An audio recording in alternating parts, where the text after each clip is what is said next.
advice. And how, like, do you work with the, is that by going to those meetings, that's how you work with the support team? Well, that, and also if they have AIDS. You know, Okay, aid, like a special ed aid, not AIDS, the disease. Yeah. But if they have an aid, then you're going to be working with aid, and then sometimes, very rarely, do you ever actually work with the caseworker. Okay. At least I don't. Maybe it's because I'm art. Yeah. Not as important as math and science, but actually it's usually the most important class that the special ed kids have because they're able to express themselves. You're able to get them in a place where they're not stressed out or trying to adapt so much that it's a totally different way of thinking when they come in here. Mm-hmm. So I welcome them. That's good. What is the most challenging thing about dealing with students with special needs? Not having enough information. Mm-hmm. And I think it goes for the aides for them, the TAs, they're with them all day long, but yet they don't get to talk to the parents about it, or they're not filled in on what happens at an IEP meeting, or they don't have all of the knowledge about the student, so how are they supposed to really help the student? And they're the ones that are with them every day. Yeah. So it's really, really frustrating as far as knowledge. And yes, there are laws about it, but then I also think there's a common law that someone needs to know. The people who are teaching the students need to know what's going on so that they can fully utilize all possibilities in order to teach this child. Yeah, definitely. In regards to IEP, could you discuss the good and bad aspects of IEP?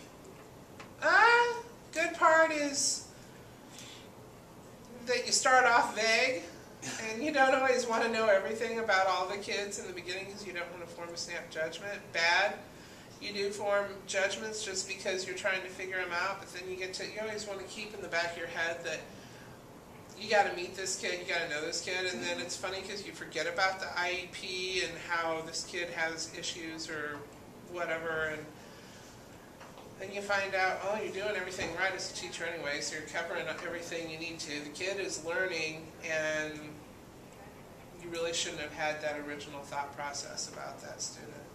But bad aspect also, not enough information. Yeah. What strategies do you use to make sure you are teaching to the needs of such a diverse classroom? As an art teacher, it's easy for me because I use spoken word, I use visual aids, I have them do hands-on work, I basically teach to all of the senses, and then I chunk it in small thought processes, and then I also work with them individually, and everything. Yeah. I do as much as I can to figure out what the kids can need, and also develop relationships with the kids so that they know that I'm on their side. That's definitely important. If you meet students, whether with special needs or none, who are at risk, whether academically or socially, how do you change your teaching? It's not necessarily changing my teaching, it's being aware of what that student is going through, and being a human in this world. It's something that sometimes we forget, is that that's really the core of what we're doing. We're in this together. Mm-hmm. Whether I have more knowledge about the subject than that kid, or I have a totally different life than that person, we're all people on this planet. Everybody wants to fit in, everybody wants to be accepted, and so your main prerogative as a teacher is to make every single child feel as though they are accepted, know that you have high expectations about them, and you need to just be nice. Yeah. Be honest, and with every honest, maybe hard thing that you have to tell them, also, kill it with a little sugar too. Yeah. So, that's it. How would you describe the relationship you have with your students? they know that I'm in charge. Mm-hmm. They know that this is my kingdom and they get to inhabit it, lucky them. But they also know that they play a major part in whether or not this is a happy kingdom and I'm a happy ruler. Yeah. And I am a ruler. That's the way it is. This is my world. But they also know that they have a huge part in that. And that I respect them and that we joke around and I tell them stories about myself and my life all the time. And that's really an important part. Doing an interview. What training have you received in dealing with students with special needs? Okay, this is where school fails all future teachers. Seriously. We get one semester. If you're in a class where it's 8 times, 8 weeks, and it's like 3 or 4 hours, that is not enough. I know schools are only trying to give teachers, future teachers a certain amount, but we do not get enough training in special education to have all of these kids put on us in order for the people who are not intuitive enough to do this to actually be successful at it. Well said. How do you involve the students' parents in your teaching? Do they ever come to the classroom and observe you? I've never had a parent come and observe me. Actually, in our school, they tend to try and keep the parents out of it because the times that we've had a parent want to observe, the parent was kind of sticking their head in the sand and not believing that the child was having any issues. The biggest breakdown is when you get a student in 9th grade and they have not had any retesting since 3rd grade.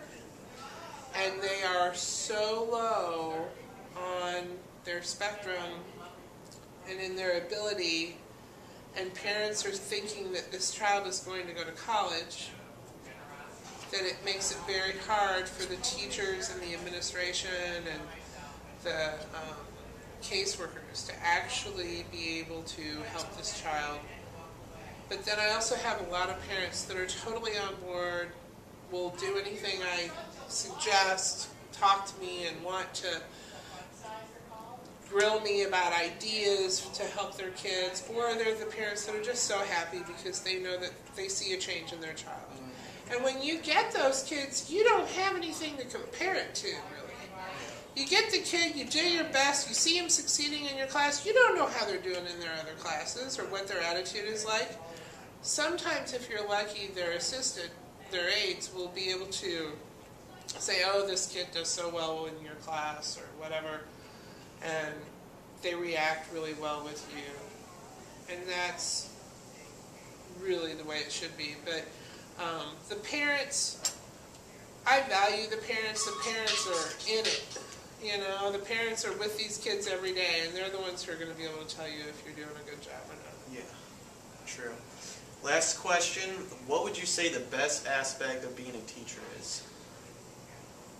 Snow days. That's a good answer. Snow days, summers, being off at 3. Yeah. I don't get paid hardly anything. Yes.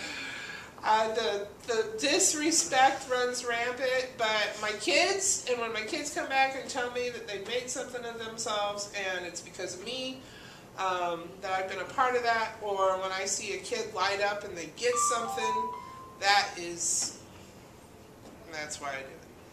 Well, awesome. I can't thank you enough for doing this interview. You're one of my inspirations for becoming a teacher, and I just can't thank you enough. You're welcome. Thank you. Thanks, Sean. All right, sweet.